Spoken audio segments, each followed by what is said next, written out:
शुरू होने जा रहा है देश का सबसे बड़ा मुकदमा, आपकी अदालत, रजत शर्मा के साथ। नमस्कार, आपकी अदालत में आपका स्वागत है। आपकी अदालत में आज हमारी मेहमान हैं एक ऐसी महिला जिन्होंने छोटे से पॉलिटिकल करियर में बहुत बड़ा मुकाम हासिल किया है। एक ऐसी महिला जिनकी हाजिर जवाबी, जिनका वाक चातुर्य उनको कामयाब बनाने में बहुत काम आया, लेकिन आजकल उनसे बहुत सारे सवाल पूछे जा रहे हैं। उन पर हम सब की, पूरे देश की रक्षा की जिम्मेदारी है। प्लीज वेलकम भारत की रक्षा मंत्री निर्मला सीतारमण।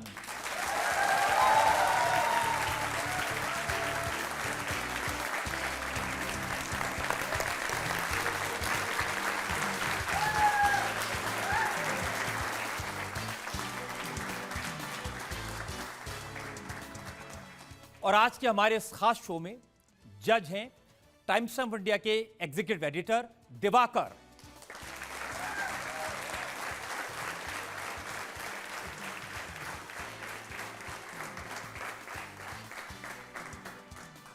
और इससे पहले कि इल्जामात और सवालात का सिलसिला शुरू करें, आज के जज दिवाकर की इजाजत चाहेंगे आज की कार्रवाई शुरू करने के लिए। अदालत की कार्रवाई शुरू की जाए और एक नजर डालेंगे इनके पॉलिटिकल करियर।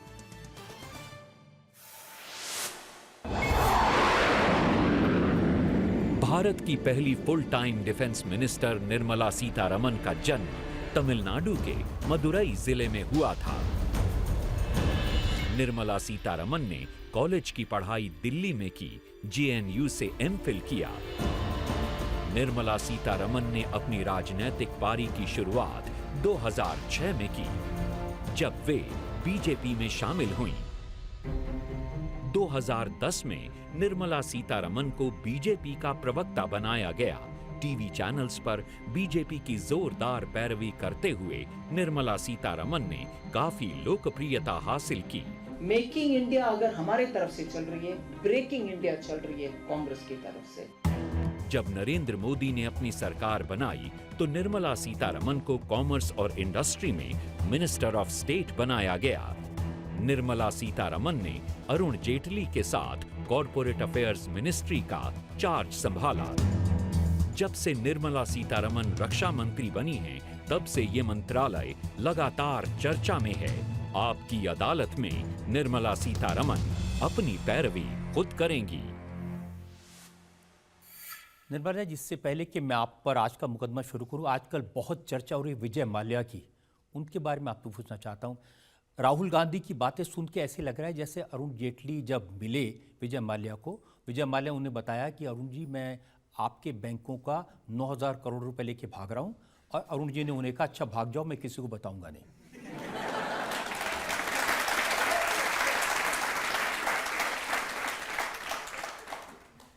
आप सही कह रहे हैं। राहुल जी के आरोप सुनने के बाद हमें भी लग रहा है कि ऐसा ही होता है, मगर पार्लियामेंट में, सेंट्रल हॉल में या कहीं कॉरिडोर में ऐसे हो सकता है क्या? कई बार लगता है कि उनके आरोप सुनने के बाद हंसी आती है, मगर विपक्ष है, हम तो उनको सीरियसली लेना है। तब आप पर हम मुकदमे की शुरुआत करते हैं। आपकी अदालत में पहला इल्जाम निर्मला सीतारमण। आपकी अदालत में डिफेंस मिनिस्टर निर्मला सीतारमण पर इल्जाम है कि ये पाकिस्तान की नापाक हरकतों को रोकने में नाकामयाब रहीं। निर्मला जी, जब से आप डिफेंस मिनिस्टर बनी हैं, रक्षा मंत्री के तौर पर, पाकिस्तान ने सीज़फायर वायलेशन किए, पाकिस्तान ने घुसपैठिए हमारे यहाँ भेजे, पाकिस्तान ने हमारे जवानों को, आर्मी के लोगों को, जब वो छुट्टी पर गए थे, कोई अपनी बहन की शादी में गया था, कोई ईद की नमाज पढ़ने गया था, उनको मारा। हाल ही में हमने देखा कि आर्मी और पुलिस के लोगों को उन्होंने किडनैप कर लिया और प्रेशर बनाने की कोशिश की। तो ये कब तक पाकिस्तान ये करता रहेगा और कब तक हम इंतज़ार करते रहेंगे? आजकल हम इंतज़ार नहीं कर रहे हैं वो उनके रवैया बदलेंगे ऐसे करके, मगर जो उनका कोशिश है उसको नाकाम करने में मैं मानती हूँ हम सफल रहे। इंसर्जेंसी को कंट्रोल करने में और बॉर्डर में घुसपैठियों को उधरी के उधर ख़त्म करने में ज़्यादा सफलता अभी मिल रही है। सीज फायर वायलेशन जब भी होता है उसका भी हम मुंह तोड़ जवाब दे रहे हैं। जैसे कि आपको मालूम है आने वाले दिन में हम 2 साल मनाने वाले हैं सर्जिकल स्ट्राइक्स का भी। इसीलिए और अच्छा कामयाब होना मुझे भी मन में इच्छा है, मगर ज़रूर उनको कामयाब होने नहीं दे रहे हैं। ये उनके तरफ में मैं मानती हूँ फ्रस्ट्रेशन का कारण भी। लेकिन सर्जिकल स्ट्राइक के बाद भी वो तो माने नहीं, वो तो तब भी घुसपैठे भेजते हैं, तब भी हमारे लोगों को मारा जाता है। उसके बाद कितनी बड़ी बड़ी घटनाएं हुई हैं। सर्जिकल स्ट्राइक का विषय में हम भी उसके जिक्र करते हैं और उसके बाद टारगेटेड प्रोपोर्शनेट अटैक भी करते रह रहे हैं जब ऐसे स्थिति आता है। इसीलिए ये पाकिस्तान के हर चेष्टा को हम सहते नहीं, बिल्कुल उसका जवाब भी दे रहे हैं। लेकिन जो हमारे आर्म फोर्सेस के लोग हैं उनकी बड़ी मजबूरी है, एक तरफ आतंकवादियों की गोली और दूसरी तरफ पत्थरबाज, और उनको बड़े संयम से काम लेने के लिए आप लोग कहते हैं, अब हाथ पीछे बांधकर उनसे हमला करने के लिए कहते हैं। आर्मी कभी भी हमारे अपने लोग को नुकसान पहुंचने का इरादा नहीं रखता है, ये तो स्पष्ट हम समझना चाहिए। मगर पेक्यूलियर सिचुएशन में कहीं कुछ हो जाता है, उसके ऊपर जांच करने के लिए, पनिशमेंट देने के लिए आर्मी के अंदर ये अच्छा सा वाटर टाइट सिस्टम भी रहता है। इसीलिए शिकायत करने का और उसके ऊपर एक्शन लेने का आर्मी में पूरे कानूनन सिस्टम रहता है। लेकिन निर्मला जी, जब लोग देखते हैं हमारे आर्मी के जवानों को जाते हुए, उन पर लोग पत्थर फेंक रहे हैं, या हमारे पुलिस के जवानों को कोई उनकी टोपी छीन रहा है, कोई उन पर मुक्का मार रहा है, और वो चुपचाप चलते जाते हैं, दुख होता है। आप क्यों नहीं आदेश देती कि उनके हाथ में गन है, उनके हाथ में पुलिस है, ऐसा करने वालों को सजा दें उसी वक्त? लगता तो वही है। मैं भी मानती हूँ कि मन में एकदम दुख लगता है कि हमारे जवानों को उधर ऐसे हालात में देखने में, मगर हमारे अपने लोग के लिए ही आर्मी है, इसीलिए उसको दूसरे तरीके से उनको मन बदलने के लिए भी कोशिश होता है। आर्मी उनके बंदूक के द्वारा नहीं करता है वो काम। लेकिन ऐसा भी हुआ है कि आर्म फोर्सेस के लोगों के खिलाफ एफआईआर दर्ज हुई है। हाँ जी, उनको अदालत से जाके राहत मांगनी पड़ी है। हाँ बिल्कुल। कई बार पर्टिकुलरली अगर आप रेफ़र कर रहे हैं कि आफ्स्पा रिलेटेड केसेस, उसका एक तरीका भी होता है। सेंट्रल गवर्नमेंट से, मतलब मिनिस्ट्री ऑफ डिफेंस से उनका क्लियरेंस होने के बाद ही आफ्स्पा के तहत उनके ऊपर एक्शन ले सकते हैं। सीधा कोर्ट पहुंचने का और आफ्स्पा इन्वोक करके उनके ऊपर एक्शन लेने का ऐसे सिस्टम नहीं है। सिस्टम होता है कि स्टेट गवर्नमेंट के द्वारा मिनिस्ट्री ऑफ डिफेंस में परमिशन लेना पड़ता है, क्लियरेंस मिलना चाहिए, उसके बाद ही उनके ऊपर एफआईआर पड़ता है। इसी की शिकायत डॉक्टर सुब्रमण्यम स्वामी ने राष्ट्रपति को की आपके खिलाफ। उन्होंने कहा कि हमारी डिफेंस मिनिस्टर ने परमिशन दी आर्मी के लोगों के खिलाफ, तो उनसे एक्सप्लेनेशन मांगा जाए। हाँ किए। तो ठीक थी वो शिकायत? नहीं, बिल्कुल नहीं। अब तक मैं उस स्पेसिफिक इंसिडेंट में, क्योंकि आप अभी पूछ रहे हैं खुलेआम, सबके सामने पूछ रहे हैं, अब तक उस विषय में एक भी प्रपोजल आफ्स्पा के तहत उनके ऊपर एक्शन लेने का स्टेट गवर्नमेंट से मुझ तक पहुंचा नहीं है। फिर ही बात उठती है कि मैंने दिया परमिशन, नहीं दिया परमिशन, जब प्रपोजल ही मेरे तक नहीं पहुंचा। आर्मी को आपने संयम रखने को कहा, उसके बावजूद आप कह रहे हैं कि उन्होंने आतंकवाद का बहुत सफाया किया, आपने सर्जिकल स्ट्राइक का जिक्र किया, लेकिन ये सब करने के बाद भी पाकिस्तान का रवैया तो नहीं बदला है। हाँ, ऐसे मान सकते हैं आप। अब देखिए, पाकिस्तान के जो चीफ ऑफ आर्मी स्टाफ हैं जनरल कमर जावेद बाजवा, कुछ ही दिन पहले उन्होंने कहा कि कश्मीर के भाइयों बहनों की कुर्बानी को हम सलाम करते हैं और इस सरहद पर बहे लहू का हिसाब लेंगे। तो बाजवा तो बाज नहीं आए। नहीं, मैं इसीलिए मैं और भारत सरकार की ओर से MEA, ministry of external affairs, और सुषमा जी खुद स्पष्ट ये बात बोल रहे हैं कि पाकिस्तान अगर चाहता है डायलॉग और बातचीत हमारे साथ, तो टेररिज्म के एक तरफ से प्रोत्साहन दो, दूसरे तरफ से हमसे बात करने के लिए इरादा रखो, ये तो नहीं चलने वाले। जब तक पाकिस्तान के ओर से टेररिज्म को सपोर्ट देने का कोई भी कदम ना उठाएंगे, तब तक वो इंतज़ार करना है बातचीत के लिए। जब तक वो मिलता है सपोर्ट टेररिज्म के लिए, या तो उनके ज़मीन से हमारे और टेररिस्ट भेजने का उनका कोशिश रहता है, बातचीत करने में फ़ायदा ही नहीं है। लेकिन पाकिस्तान के आर्मी चीफ जनरल बाजवा ने हमारे chief of army staff general Rawat से बात करने की कोशिश की, उनको अप्रोच किया, बात करके कोई रास्ता निकालें। कोशिश शायद करेंगे, मगर हमारी रवैया तो स्पष्ट है, जब तक उनके तरफ से एक्शन नहीं होता है टेररिस्ट को कंटेन करने का, बातचीत हम करेंगे नहीं।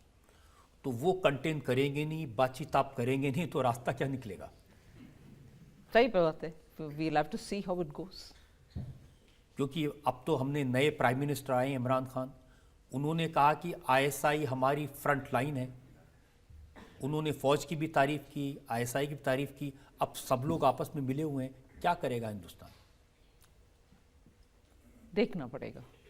मैं तो खुलेआम जो भी करना है उसके ऊपर हमने स्पष्ट बोल दिए कि कैसे करना है। जब तक हम करने को नहीं तैयार, क्योंकि जब तक वो कंटेन नहीं करेंगे हम बात नहीं करेंगे। Situation is very delicately balanced. Imran ji, देश की रक्षा मंत्री से, डिफेंस मिनिस्टर से, यहाँ जो पब्लिक बैठे और जो लोग देख रहे हैं वो ये जानना चाहते हैं कि कब पाकिस्तान को सबक सिखाएंगे। एक बार तो 2016 में की है।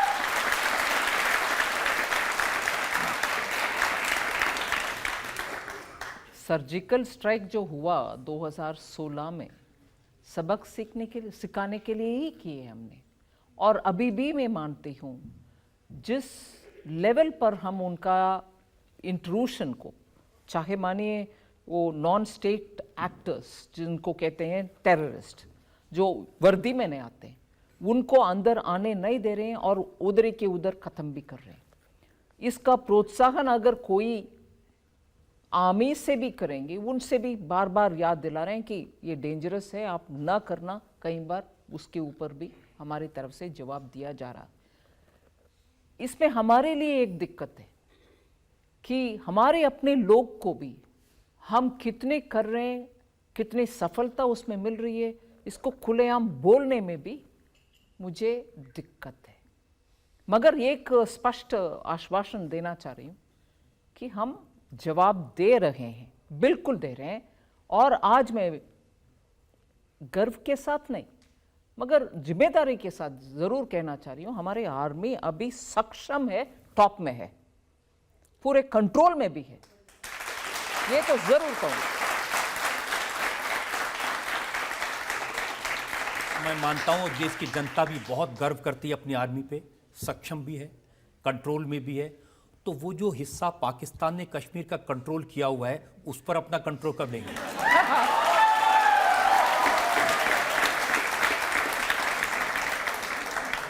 I wish I can say specifically something on it, मगर इच्छा तो है। आपकी इच्छा है? सबकी इच्छा है। इस देश में सबकी इच्छा है।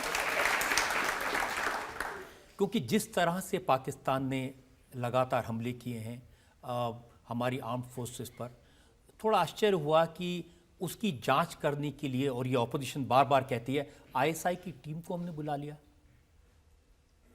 उसमें परसेप्शन एक विषय है और क्या सच्चाई है उसको विस्तार से तो अभी इस प्रोग्राम में बोलना मुश्किल है। मगर ये आश्वासन ज़रूर रखिए, उन लोगों को ऑपरेशनल एरिया में नहीं लेके गए, बुलाया, आए और बोले कि आपकी टीम अगर आता है देख लो।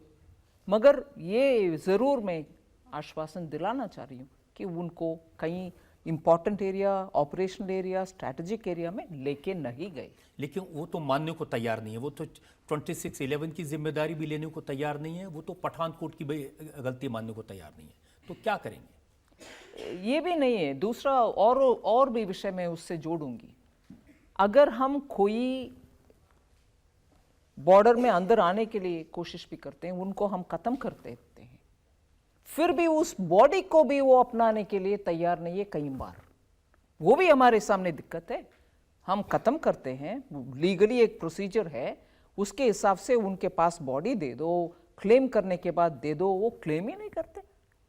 वो दिक्कत भी है, मगर कानूनन उसको हैंडल भी करना पड़ेगा। अब वो तो कुत्ते की दुम है, कितना भी आप पाइप में रखेंगे नहीं सीधा वो सीधे हो नहीं सकते। तो सीधे करने के लिए क्या आप उंगली टेढ़ी करेंगी थोड़ी सी? सीख लेती हूँ आपसे। देखिए, जहां भी जाते हैं लोग पूछते हैं हाफिज सईद वहां बैठ के टेररिज्म फैला रहा है, भारत के खिलाफ आग उगलता है। दाऊद इब्राहिम पाकिस्तान में है, सब जानते हैं, तो क्यों हम ऐसा कुछ नहीं करते कि हम उनको पकड़ें, उनको उठा के लाएं? मगर पहले से ज्यादा पाकिस्तान का टेररिज्म रिलेटेड मामले में हम दुनिया भर के नेतागण से, प्रधानमंत्री खुद बात करने के बाद, और लगातार आज भी करते रह रहे हैं कि क्या क्या हो रही है पाकिस्तान में, कैसे टेररिज्म को सपोर्ट दे रहे हैं, हाफिज सईद को फ्रीली घुमाने के लिए परमिशन दे रहे हैं, और वो सोशल सर्विस और एनजीओ चलाने के, पब्लिक सर्विस के नाम में पता नहीं क्या क्या कर रहे हैं। जरूर उसका असर हमारे ऊपर पड़ा। ये सब विस्तार से माननीय प्रधानमंत्री जी सबसे बात करने के बाद आज पाकिस्तान ग्लोबली आइसोलेटेड है, उनको अलग तलग कर दिया पूरे दुनिया ने। इसीलिए तो आज उनको लग रहा है कि वो फाइनेंशियल एक्शन, FATF बोलते हैं, जिसमें पैसा जब टेररिज्म को जाता है उसका आइडेंटिफाई करने का ग्लोबली तरीका है, उसमें G20 में उस विषय को बड़े पैमाने पर हमारे प्रधानमंत्री जी उठाए। उसके कारण आज हमें मालूम हो रही है कि कौन सा ऐसा देश है टेररिज्म को फाइनेंस कर रहा। इसके कारण ही आज पाकिस्तान का पूरे आइसोलेट कर पा रहे हैं, और उस आइसोलेशन के वजह से ही आज पूरे दुनिया में पाकिस्तान के ऊपर ऐसे लोग निगरानी रख रहे हैं, क्योंकि उनसे जो टेररिज्म बाहर फैलता है, जैसे मुंबई अटैक में कितने, सिर्फ भारतीय नहीं, दुनिया भर के लोग जो मुंबई में रहते थे और आए थे टूरिस्ट के नाते, वो सब के ऊपर भी असर पड़ा। और जहां भी अभी टेररिज्म का कुछ भी हो रही है, उसमें कहीं ना कहीं पाकिस्तान से जुड़ाव है। ये सब निकाल करके हमारे प्रधानमंत्री जी हर देश के नेता के सामने फैक्ट्स रखने के कारण ही आज आइसोलेशन पाकिस्तान के हो रही है। लेकिन जनता का सेंटिमेंट आपको बता दूं, जनता कहती है अगर अमेरिका को जब पता लगा कि ओसामा बिन लादेन पाकिस्तान में है तो उन्होंने सीज भेजे, अटैक किया और उसको उठा रहे थे और मार दिया, तो क्या हम हाफिज सईद को या दाऊद इब्राहिम को, जो लोग गुनहगार हैं हिंदुस्तान के लोगों की जानें लेने के लिए, हम ऐसा नहीं कर सकते? मैं इसीलिए पहले ही बोल चुकी हूँ ना, आपसे ले लेती हूँ ये सेकंड सबक और लेसन। सो ये भी एक विषय में लेकर जाऊंगी मिनिस्ट्री में।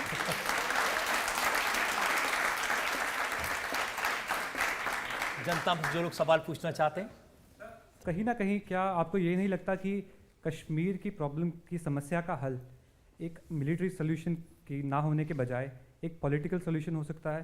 पहला, जनता के साथ सीधा संपर्क रखने के लिए इलेक्टेड रिप्रेजेंटेटिव्स होते हैं, चाहे वो MLA हो, MP हो या लोकल बॉडी जिनका इलेक्शन अभी होने वाले हो, उन सब के द्वारा ही बातचीत चलता है।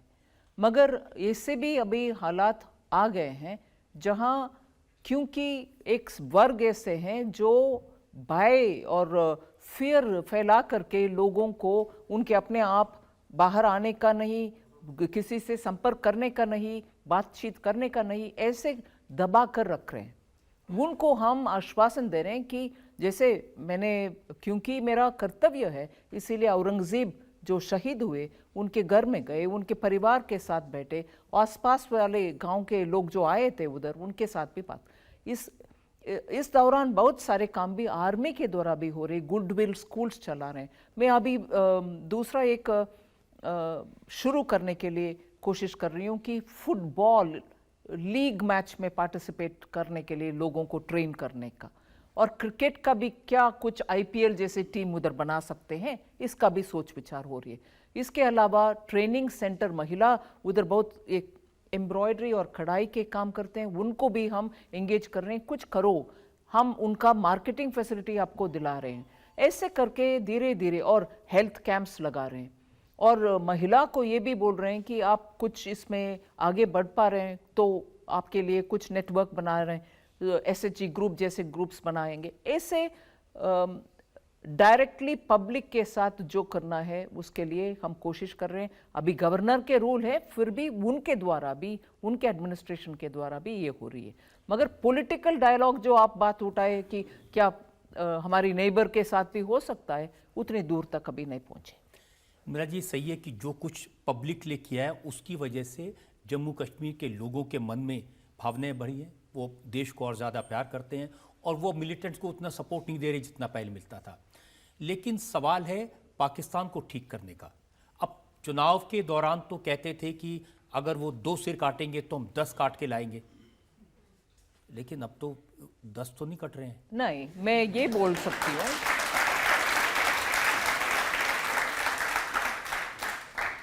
कट तो रहे हैं, हम डिस्प्ले नहीं कर रहे हैं। आपकी अदालत में आज हम मुकदमा चला रहे हैं, सवाल पूछ रहे हैं भारत की रक्षा मंत्री निर्मला सीतारमण से। आपकी अदालत में अगला हिस्सा। आपकी अदालत में डिफेंस मिनिस्टर निर्मला सीतारमण पर इल्जाम है कि इन्होंने फौज के मॉडर्नाइजेशन पर ध्यान नहीं दिया। अब देखिए, ये स्टेटमेंट मेरे पास में है आर्मी के वाइस चीफ का, जो उन्होंने पार्लियामेंट के सामने दिया। उन्होंने कहा कि आर्मी के पास जो वेपनरी है, जो साजो सामान है, उसका 68% हिस्सा ऐसा है उसे म्यूजियम में रखा जाना चाहिए। बड़ी चिंता की बात है। वो कहने के बाद वो ये भी बोले कि अभी जल्द से जल्द, क्योंकि कैपिटल प्रोक्योरमेंट को जल्दी प्रोक्योर करने के लिए रेवेन्यू रूट में भी खरीदना शुरू हो गए हैं। शुरू होने के बाद बुलेट प्रूफ जैसे गारमेंट्स, वेस्ट, उनको पहुंच भी गया है।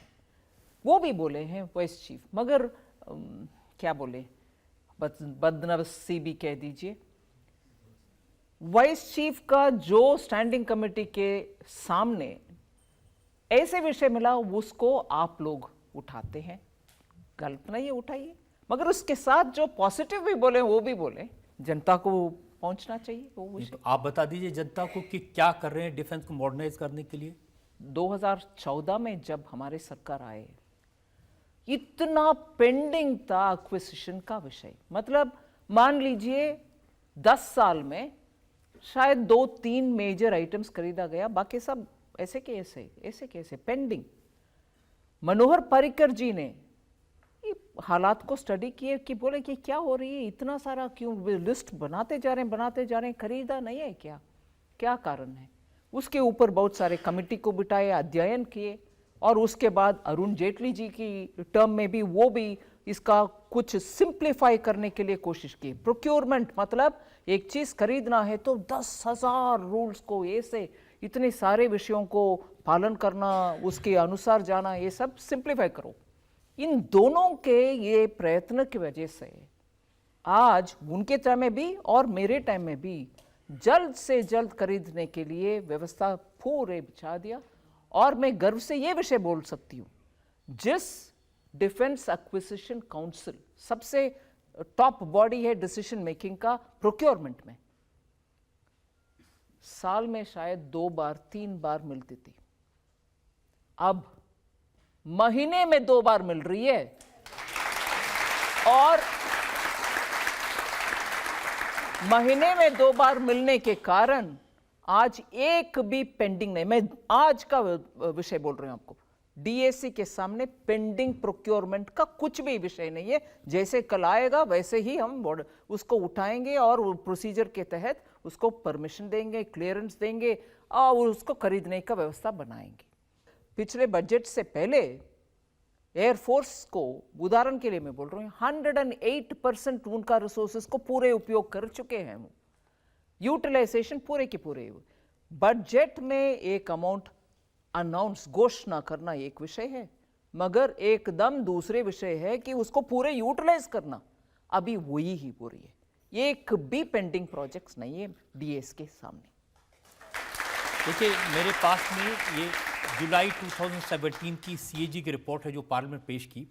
उन्होंने कहा कि कुल 152 टाइप के वेपनरीज एम्यूनेशन हमारे पास होनी चाहिए। अगर युद्ध हो जाए, उनमें से 61 इस टाइप का एम्यूनेशन हमारे पास सिर्फ इतना है। अगर आज लड़ाई हो जाए तो 10 दिन में ख़त्म हो जाएगा। हाँ, उस रिपोर्ट को मन में रखते हुए ही उसी समय से लेकर अरुण जेटली जी के समय से दोबारा पर्रिकर जी के समय और मैं भी 10I बोलते हैं, 10 डेज इंटेंसिव वॉर के लिए जितना आपके बंदूक और बंदूक से जुड़े हुए वस्तुएं स्टोर्स चाहिए, उन सब का खरीदारी शुरू हुआ। अभी आज भी नेवी के तरफ से उनका असेसमेंट मैंने आज भी ली, एयरफोर्स को पहले ही ले चुकी हूँ, आर्मी का भी ले चुकी हूँ। ये साइक्लिकल प्रोसेस है, ये नहीं है कि आज खरीद लिया चाहे 2 साल के बाद उसको उपयोग करना है पूरे खरीद कर बैठने, नहीं, ये दवाई जैसे होते हैं, इसका एक्सपायरी भी होता है। अगर एक्सपायरी हो जाता है तुरंत उसको रिप्लेनिश भी करना है। So it's like a cycle, आप एक्सपायरी को हटा दो नया ले आओ, एक्सपायरी को हटा दो नया ले आओ, ये कंटिन्यूस प्रोसेस है। उस प्रोसेस में आज मैं डेफिनेटली कॉन्फिडेंटली कह सकती हूँ we are very close to 10I। तो आप कह रही हैं कि अगर पाकिस्तान हम पर हमला करे तो अच्छी तरह से मार लगा सकते हैं? बिल्कुल मार लगा सकते हैं, एकदम मार लगा। लेकिन मैंने ये भी सुना कि जो आर्म फोर्सेस हैं उनमें लोगों की कमी है। एक रिपोर्ट के मार्च 2018 की रिपोर्ट है, इसमें कहा कि आर्मी में 7,000 से ज़्यादा अफसरों की और 20,000 से ज़्यादा जवानों की कमी है। नेवी में 150 से ज़्यादा अफसर और 15,000 से ज़्यादा जवान, उनकी ज़रूरत है। नहीं, रिक्रूटमेंट लगातार चल रही है। हाँ, अगर एक पॉइंट ऑफ टाइम लेंगे और उस समय में आप असेसमेंट करेंगे, कमी ज़्यादा भी हो सकता है, मगर रिक्रूटमेंट लगातार चल रही है। कोई इसका ये भी विषय है, रिक्रूटमेंट होने के तुरंत बाद उनको इंडक्ट नहीं कर पाएंगे, उसको पूरे ट्रेनिंग देना है, उसमें 1 साल लगता है, कई पोस्ट का 2 साल लगता है, मगर वो प्रोसेस भरपाई करने के लिए प्रोसेस तो चल रही है, लगातार चल रही है। क्या जिस तरह से पाकिस्तान के लिए हम तैयार हैं, क्या चीन से भी हाथ दो हाथ करने के लिए तैयार हैं? कोई भी देश में मानती हूँ उनके बॉर्डर के ऊपर निगरानी रखते हैं, रखना चाहिए भी, दोस्ती भी निभाएंगे। वुहान में आपने देखा कैसे हमारे प्रधानमंत्री को चाइना के प्रेसिडेंट रिसीव किया, इनफॉर्मली मीटिंग हुआ। उसके बाद हमारे प्रधानमंत्री जी सिंगापुर में शैंग्रीला डायलॉग में भी क्या भारत का विजन क्या है, इस एरिया में हम क्या करना चाह रहे हैं, विश्व गुरु बनना चाह रहे हैं कि कैसे बनना चाह रहे हैं, इसके ऊपर विस्तार से बात भी की। और उसके ऊपर चाइना भी बहुत प्रशंसा व्यक्त की। फिर भी हम तो अलर्ट रहेंगे ही, दोस्ती चाहिए, मगर पाकिस्तान हो, चाइना हो और कोई भी हमारे समुद्र के किनारे आते हो, हम तैयार रहेंगे, हमारे बॉर्डर्स को प्रोटेक्ट करने के लिए पूरे तैयार रहेंगे। देखिए, जो रिपोर्ट्स अखबारों में हैं वो तो कहते हैं कि चीनी सेना जब चाहे भारत में घुस जाती है, कहीं बंकर बना लेती है, कहीं वो अपने झंडे गाड़ देती है, कहीं टेंट लगा देते हैं। इसमें एक विषय है, मैं इनकार नहीं कर रही हूँ जो आपने सामने रख रहे हैं, इसीलिए तो हमारे बॉर्डर चाइना के विषय में लद्दाख से शुरू करते हुए पूरे अरुणाचल तक जो बॉर्डर है उसको LAC बोलते हैं, लाइन ऑफ एक्चुअल कंट्रोल, क्योंकि इस बॉर्डर में आज भी बहुत सारे हिस्से डिमार्केटेड नहीं है। उसका डिमार्केशन होने के बाद स्पष्ट से हाँ ये हमारा बॉर्डर है, ये बात बोल नहीं पाएंगे। हम मानते हैं हमारे बॉर्डर यहाँ तक है, वो मानते हैं उनके बॉर्डर यहाँ तक है, इसीलिए ट्रांसग्रेशन होते रहते हैं। क्या बोलते हैं, we perceive it as one thing, वो परसीव करते हैं दूसरे, इसीलिए जो यहाँ तक आते हैं मैं तो मानती हूँ यू क्रॉस द बॉर्डर। और हमारे लोग चाहे वो ग्रेसर्स बोलते हैं ना, हाँ चरवाहे, वो अगर जाते हैं वो भी मानते हैं भारत के चरवाहे इधर तक कैसे आए, बॉर्डर तो यहाँ तक है, आप क्रॉस करके क्यों आए। ये परसेप्शन का विषय बार बार फ्लैश पॉइंट में मिल जाता है। जब एक पॉइंट में फ्लैश हो जाता है, लगता है कि ट्रांसग्रेशन हो गए। हाँ हो गए, क्योंकि मेरे मन में बॉर्डर यहाँ तक है, आप पार करके आ गए, और उनके मन में वो अलग है। हम भी कई बार उनके हिसाब से क्रॉस कर दिया, सिविलियन भी और सैनिक भी। इसीलिए एलएसी के ऊपर फ्लैश पॉइंट्स होते हैं, मगर एक पहले से फर्क इस बात की, अभी गोली चलाना वगैरह कुछ नहीं है। एक प्रोटोकॉल के तहत दोनों फेस ऑफ होता है, बातचीत चलते हैं, मैंने चाहे सुना है कि वो मुक्के से लड़ते हैं आपस में एक दूसरे से। ये सब होते रहते हैं, मगर विषय यही है। लेकिन बार बार राहुल गांधी इल्ज़ाम लगाते हैं कि डोकलाम में चाइनीज आ गए, आपको पता नहीं। डोकलाम में आकर वो बैठ गए, उन्होंने अपने टेंट लगा लिए, वो वहाँ पर बड़ी संख्या में आए हुए हैं और सरकार को पता नहीं। ये सब क्या चाइनीज एम्बेसडर से बात करने के बाद उनको मालूम हुआ क्या? क्योंकि भारत देश का सरकार से वो भरोसा ना रखते हुए उस समय, मुझे दुख से कहना पड़ रहा है, उस समय विपक्ष की पार्टी के नेता रहते हुए भी चाइनीज एम्बेसडर को बुला करके बातचीत चलाए। क्या उनसे खबर मिल करके बात कर रहे हैं क्या राहुल गांधी? लेकिन रक्षा मंत्री बता दे देश की जनता को कि डोकलाम में पोजीशन क्या है, क्या वाकई में वहाँ पर चीनी बैठे हुए हैं? डोकलाम के ऊपर बहुत सारे बार माननीय Sushma ji, minister of external affairs, parliament में जवाब दे चुके हैं, और एक बार नहीं दूसरे बार भी स्पष्टता के साथ जवाब दे चुके हैं that the position is remaining the same after the face of. जब फेस ऑफ खत्म हुआ, क्या परिस्थिति है, वो परिस्थिति आज भी बरकरार है। ये सुषमा जी का पार्लियामेंट में जवाब है। उसके बाद भी क्या शक है क्या राहुल गांधी जी का? राहुल गांधी को बहुत सारे शक हैं आपके ऊपर। और उनके जो शक हैं उसको लेकर मेरा अगला इल्जाम भी है। आपकी अदालत में डिफेंस मिनिस्टर निर्मला सीतारमण पर इल्जाम है कि इन्होंने देश की सुरक्षा के साथ खिलवाड़ किया। अब ये राहुल गांधी Too much.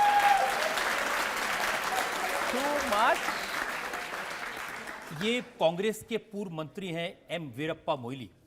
उन्होंने राफेल के विमान सौदे का हवाला देते हुए कहा, इट इज दी सदी का घोटाला, सेंचुरी का सबसे बड़ा घोटाला है। और उन्होंने कहा कि रक्षा मंत्री निर्मला सीतारमण ने देश की सुरक्षा अखंडता के साथ खिलवाड़ किया है। खरीद कर, ऑपरेशनल एफिशिएंसी को मन में रखते हुए राफेल खरीद कर सिक्योरिटी के साथ खिलवाड़ नहीं कर रही हूं।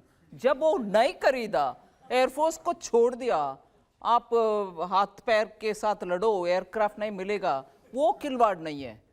हाय, मैं क्या बोलूं? इनको खरीदने से प्रॉब्लम नहीं है। राहुल गांधी आपसे हर रोज पूछते हैं कितने में खरीदा, ये बता दो।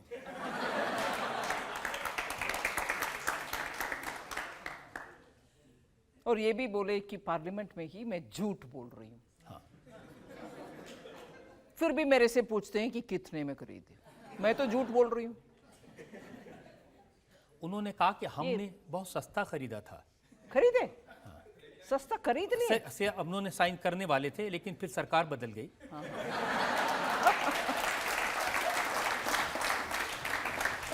लेकिन आपकी सो सरकार गलती हमारा है, सरकार बदल गई इसीलिए नहीं खरीदे। 10 साल से नहीं खरीदे, मगर सरकार बदले इसलिए और क्या बोलते हैं, बहाना मिल गए, नहीं खरीदे। लेकिन आपकी सरकार ने 59,000 करोड़ ज्यादा दे दिया है। ये कहां से आया ये नंबर? ये राहुल गांधी का नंबर है, मेरा नंबर नहीं है। राहुल जी बेसिक एयरक्राफ्ट के प्राइस में भी बहुत सारे नंबर बोलते हैं। पता नहीं कहां से रेफर खरीदने के लिए उनका इच्छा था। एक जगह पे बोले 500 कुछ है, दूसरी जगह पर बोले 600 कुछ है। कौन सा रेट राहुल गांधी का मैंने सीरियसली लेना है? खरीदा नहीं है, खरीदा नहीं है। जगह जगह पर जाकर के एक एक रेट बोलते हैं, इतने क्यों खरीदा, इतने क्यों खरीदा। छत्तीसगढ़ में एक रेट, जयपुर में एक रेट, दिल्ली में एक रेट, मगर खरीदा नहीं है। लेकिन देखिए, पार्लियामेंट में उन्होंने कहा कि रक्षा मंत्री ने पहले कहा मैं देश के को हवाई जहाज का दाम बताऊंगी। उसके बाद रक्षा मंत्री ने साफ कह दिया मैं नहीं बताऊंगी। इस विषय में तो मैं स्पष्ट कहूं कि that one press conference sometime November में, मैं सितंबर में आई मंत्रालय में, 7 नवंबर में प्रेस कॉन्फ्रेंस, किसी ने पूछा मेरे से कि दाम बताओ, मैंने क्लियरली सेक्रेटरी को बोले कि उनसे दाम दे दीजिए, जितना भी आपका विवरण देना है वो दे दो। और उस पत्रकार को उनके कमरे में डिफेंस सेक्रेटरी बुला करके बात किए और जो देना है देना है। मगर विषय है कि जो प्राइस दे पाएंगे वो पार्लियामेंट में ऑलरेडी बोल चुके थे। तब ही नवंबर 2016 में ही बेसिक राफेल का प्राइस पार्लियामेंट में minister of state doctor Bamre ने टेबल कर दिया। उसी प्राइस को बाद में जनवरी 2018 में हमारे तरफ से, डॉक्टर बामरे की तरफ से भी 2 बार बोल चुके हैं। जो प्राइस डिस्क्लोज करना है वो तो हम पार्लियामेंट में डिस्क्लोज करते रह रहे हैं। शायद पार्लियामेंट के जवाब राहुल गांधी पढ़ते नहीं है। देखिए, वो उनका बड़ा साफ साफ सवाल है। उन्होंने कहा कि राफेल डील में हमारी सरकार ने, जब उनकी सरकार थी यूपीए की, 520 करोड़ रुपए प्रति प्लेन में डील की थी। पता नहीं क्या हुआ, किससे बात हुई, पीएम फ्रांस गए, जादू से हवाई जहाज की कीमत 1600 करोड़ रुपए प्रति प्लेन हो गई। मैं इसकी सीरियसली जवाब दूं और हल्के से दूं। सीरियसली जवाब अगर आप चाहते हैं, ये 500 के प्राइस यूपीए के समय पर 2007 में चर्चा में जो प्राइस आया वो है। फिर उसको 5 साल तक ऐसे टंडे बस्ते में डाल दिया। 11 में आकर के L1 के नाते जो कंपनी तय होना है उसका प्रोसीजर को तब निकाले और उसका घोषणा 11 दिसंबर 12 जनवरी में हुआ कि ये है बेसिक एयरक्राफ्ट का प्राइस 500 कुछ जो भी हो। मगर उसका तय करने के बाद उस रेट में खरीदा नहीं है, वो आपको मालूम है, बार बार मैं भी बोल रही हूं। मान लीजिए वो ही है प्राइस अगर यूपीए सरकार ने 2012 में समझौता कर चुके होते उस प्राइस में, फिर भी वो 500 कुछ बोल रहे हैं ना हर साल का। और उस समय अगर तय करते हैं, 18 तो फ्लाई अवे कंडीशन में ये खरीदना चाहते थे, हम 36 खरीद रहे हैं इंटर गवर्नमेंटल एग्रीमेंट के द्वारा, मगर ये तो 18 खरीदने वाले हैं। मान लीजिए वो 18 फ्लाई अवे कंडीशन में ये खरीद रहे हैं।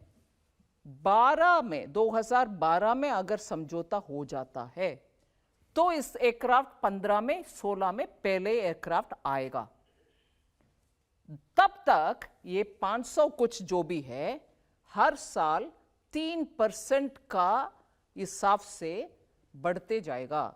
उसको एस्केलेशन कॉस्ट बोलते हैं। 500 के ऊपर 500 कुछ है, उसके ऊपर 3% इस साल का, अगले साल का और अगले साल का करके जब 2015-16 में वो आएगा तो पहुंच जाने वाले हैं 738 के तक। हम ये बात बोल रहे हैं कि उस एस्केलेशन के कॉस्ट के साथ जब वो पहला प्लेन आएगा, अगर 700 कुछ है, हमने जो इंटर गवर्नमेंट एग्रीमेंट के द्वारा खरीद रहे हैं वो 9% कम रेट में खरीद रहे हैं। ये भी हम बोल रहे हैं जी। लेकिन आप वो बार बार पूछते हैं प्राइस बता दीजिए। इसमें एक और विषय है रजत जी, ये 500 मैंने बोला कि सिर्फ वो उड़ान है, उसमें एक पायलट बैठ सकता है और उड़ सकती है और दूसरी जगह नीचे आ सकते हैं। इसमें कुछ और काम का नहीं है वो बेसिक एयरक्राफ्ट। उसमें बंदूक लगाओ, कुछ रेडार लगाओ, कुछ सेंसर लगाओ, उसके बाद ही वो युद्ध के लिए तैयार होएगा। राहुल गांधी क्या कर रहे हैं, कांग्रेस क्या कर रही है, ये बेसिक कॉस्ट के साथ उनके मन में कुछ है जो ये बंदूक वगैरह डालने के बाद युद्ध के लिए जब वो तैयार होता है उसके लिए 1600 कुछ अमाउंट बोल रहे हैं। उनके मन में वो 1600 कुछ अमाउंट हमने फाइनल एयरक्राफ्ट को दे रहे हैं जो युद्ध करने के लायक बन जाएगा। ये पता नहीं कहां से उनको आया है। इनका बेसिक के साथ ये बंदूक के साथ जो तैयार युद्ध के लिए तैयार है उस दाम को कंपेयर करके मेरा 500 के सामने आपका 1600 कैसे पहुंच। अरे बच्चा समझ सकता है कि बेसिक के साथ बेसिक कंपेयर करो। आपके युद्ध का स्तर वगैरह डालने के बाद जो प्राइस है उसके साथ मेरा जो भी है वो कंपेयर करो। ये उल्टा इधर से इधर, ये कहां से आ रहे हैं इनका दिमाग? लेकिन जो भी आपका प्राइस है विद वेपनरी विद इक्विपमेंट वो ही बता दीजिए उनको, बड़े परेशान हैं वो किसके कारण परेशान है? ये इंफॉर्मेशन लेकर के वो किन का मदद करने वाले हैं? ये मैं सीरियसली पूछ रही हूं। ये जवाब हमसे लेने के बाद किसका फायदा होगा? पाकिस्तान का होगा, चाइना का होगा, किसको भी भारत के ऊपर क्या बुरी नजर बोलते हैं, बुरी नजर रखने वाले को फायदा होगा। ये करना है क्या? मुझे दुख लगता है कि विपक्ष में एक विपक्ष के पुराने पार्टी का अध्यक्ष से बार बार बोलो ये बोलो ये।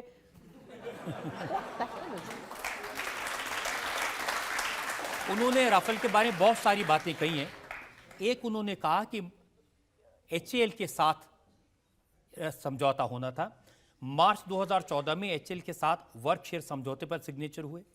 राफेल बनाने वाली कंपनी डॉसेल्ट के सीएसओ ने इंडियन एयरफोर्स के चीफ के सामने ऐलान किया एचएएल ये प्लेन बनाएगा, वो पार्टनर होगा। फिर 8 अप्रैल 2015 को परचेज ऑर्डर देने से 2 दिन पहले विदेश सचिव फॉरेन सेक्रेटरी ने कहा कि एचएएल इसका हिस्सा है, लेकिन एचएएल को हटा करके एक अनिल अंबानी की कंपनी को इस डील का हिस्सा बना दिया। ये इल्जाम है। इन्होंने डसॉल्ट के द्वारा एचएएल को ऑर्डर दे दिया, इनके समय पर एचएएल को ऑर्डर दे दिया और वो बना रहे हैं अभी। मैं पूछ रही हूं आपसे, उन्होंने तो ऑर्डर ही नहीं दिया तो किसको देते हैं?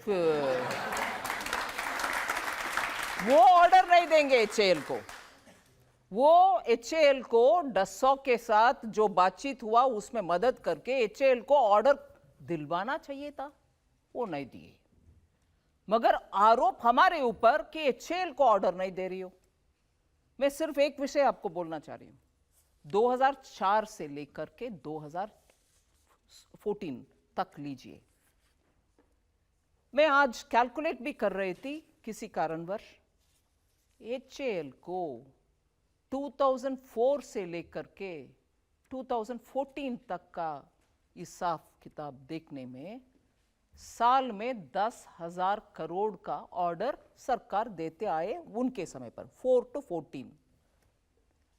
14 से लेकर आज तक पूरे 5 साल नहीं हुई, हम सालाना 22,000 करोड़ का ऑर्डर देते आ रहे हैं।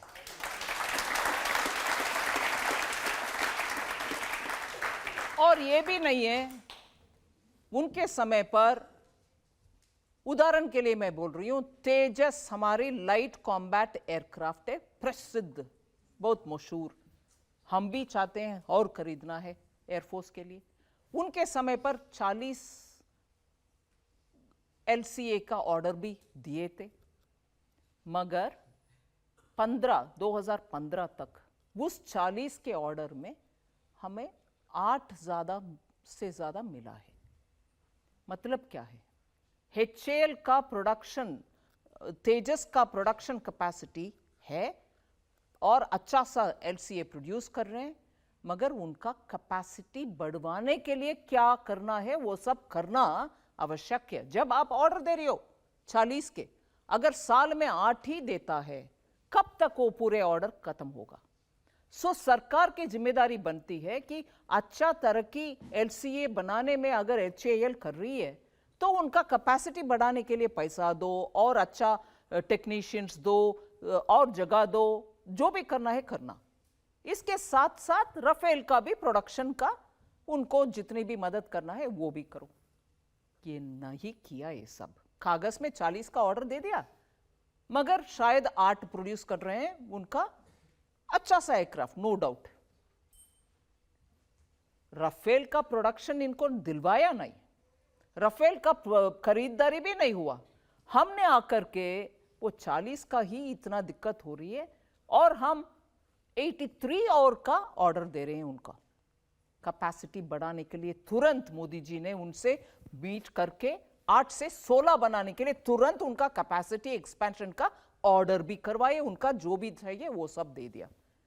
सचमुच एचएएल के ऊपर आपका कटिबद्धता बोलते हैं, कमिटमेंट है, तो you should do all this. वो कुछ भी नहीं किए, मगर आपने ऑर्डर नहीं दे रहे, ये इंजाम है हमारे ऊपर। वो दे दिए क्या? डसॉल को आकर के इधर ही प्रोड्यूस करके हमें दे दो राफेल, ये करके गए क्या? वो कुछ भी नहीं किए, मगर क्या अमेजिंग।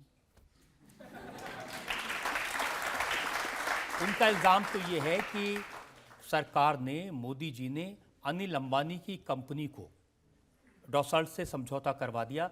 वो कंपनी जो सिर्फ 12 दिन पहले रजिस्टर हुई थी ये डील साइन होने से। ये पता नहीं इतना अनिल अंबानी हो, कुछ और कंपनियों उनके ऊपर निगरानी शायद राहुल गांधी रख रहे हैं, मैं तो नहीं रख रही हूं। और जो कमर्शियल डिसीजन है डसो का, किसके साथ वो ऑफसेट ऑब्लिगेशन के लिए जोड़ेंगे, इन्वेस्ट करेंगे कि कुछ चीज खरीदेंगे कि कुछ सर्विस खरीदेंगे, ये सब कमर्शियल डिसीजन होता है। और इंटर गवर्नमेंट अग्रीमेंट में इसमें किसी का नाम भी ले नहीं सकते हैं, बिल्कुल ले नहीं। हम मैच मेकिंग करने वाले नहीं है भैया, सरकार चला रहे हैं हम।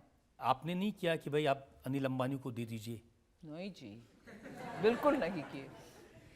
उन्होंने ये भी कहा कि प्रधानमंत्री ने इसके बारे में किसी को नहीं बताया, कैबिनेट कमेटी ऑफ सिक्योरिटी उसको भी नहीं बताया, वो सरासर झूठ है, वो बात डिफेंस मिनिस्टर को भी नहीं बताया, झूठ है, और सीधे फ्रांस के राष्ट्रपति से जाके डील कर लिया। झूठ है।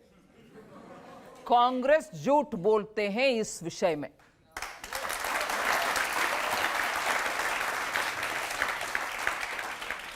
प्रधानमंत्री जी 2015 में पेरिस गए थे, राफेल के ऊपर चर्चा करने के लिए शुरू किए एक मेमोरेंडम ऑफ इंटरेस्ट बोल दीजिए, वो उसके लिए कोई सीसीएस का अप्रूवल जरूरत नहीं है। 1 साल 1.5 साल के बाद अप्रैल में गए थे 2015 में, सितंबर 2016 में समझौता हुई, एग्रीमेंट हुई राफेल के ऊपर, inter governmental agreement.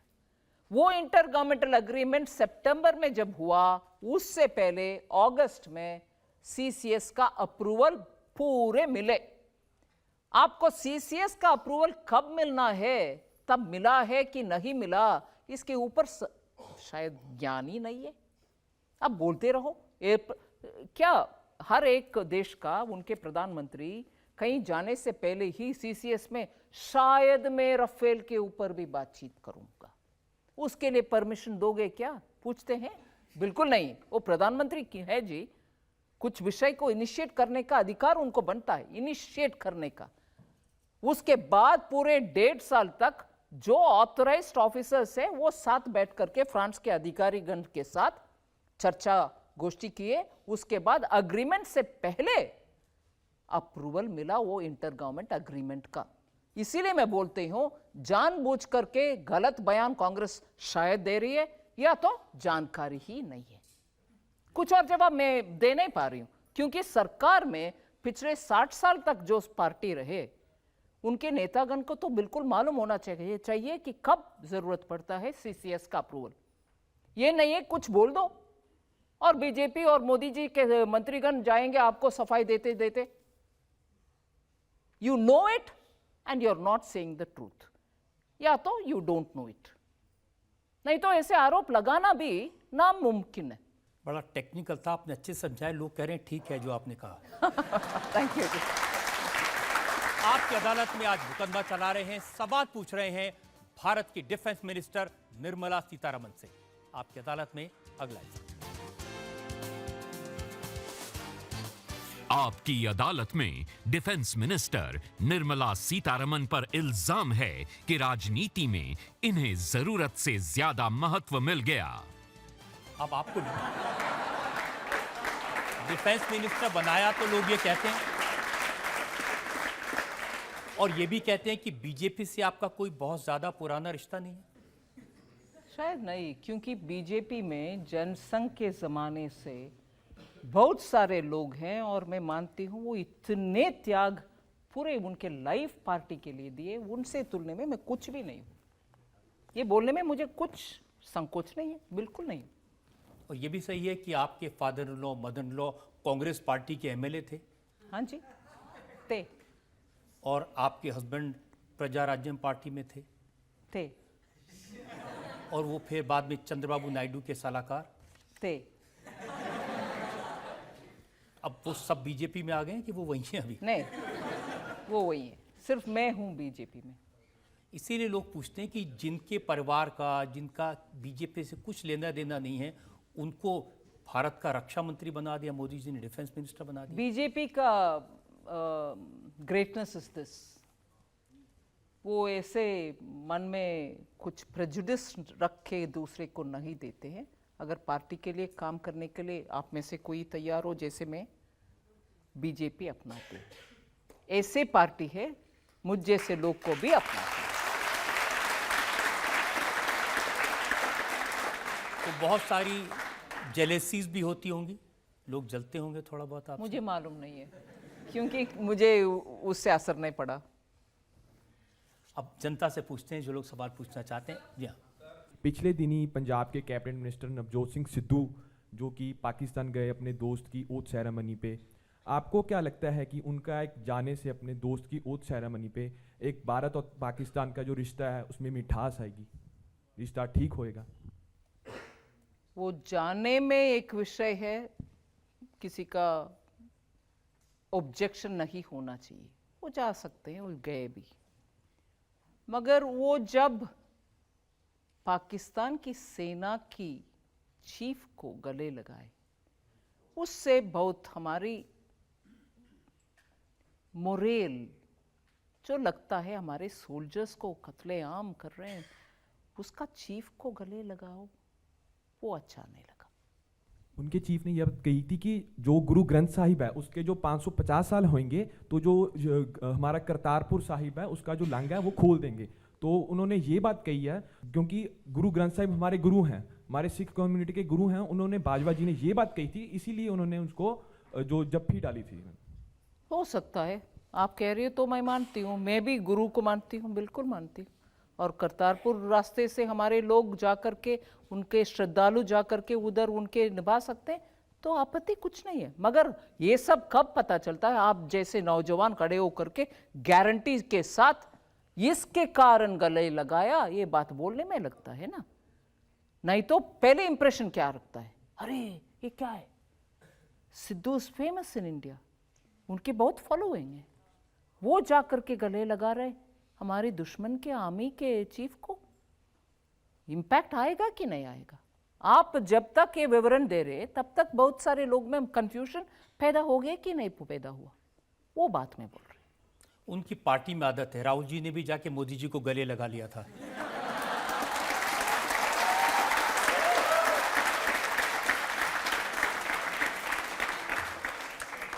Modi ji का गले लगाने और पाकिस्तान के आर्मी चीफ को गले लगाने में फर्क नहीं है क्या?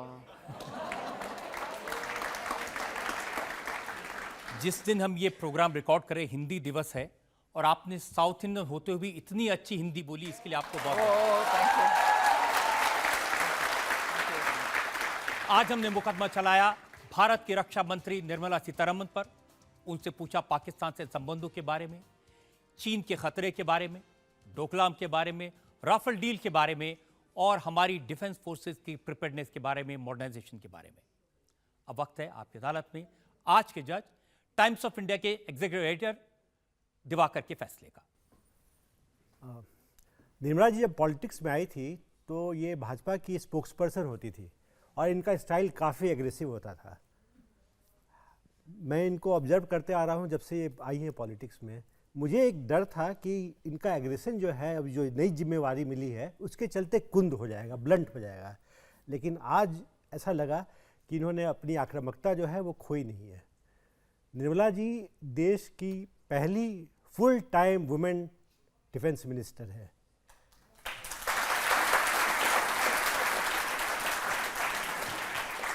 यह जाहिर है, यह इनके लिए बहुत ही गर्व और संतोष की बात है। लेकिन ये पूरे हमारे देश के महिलाओं के लिए भी एक बहुत बड़ा पावर स्टेटमेंट है। एक ग्लास सीलिंग थी, वो टूटी है, और अब जो है ये निर्मला जी के लिए एक अवसर भी है, एक चुनौती है, क्योंकि इनकी सफलता से एक बहुत ही बड़ा पावरफुल मैसेज जा सकता है हमारी विमेन एम्पावरमेंट का। इसलिए इनके जिस तरीके से इन्होंने अपने सवालों का जवाब दिया है, उसके आधार पे अदालत इनको बाइज्जत बरी करती है, इस शुभकामना के साथ कि वो जो इस अवसर को मिला है उसका विमेन एम्पावरमेंट को एक मैसेज में तब्दील करें।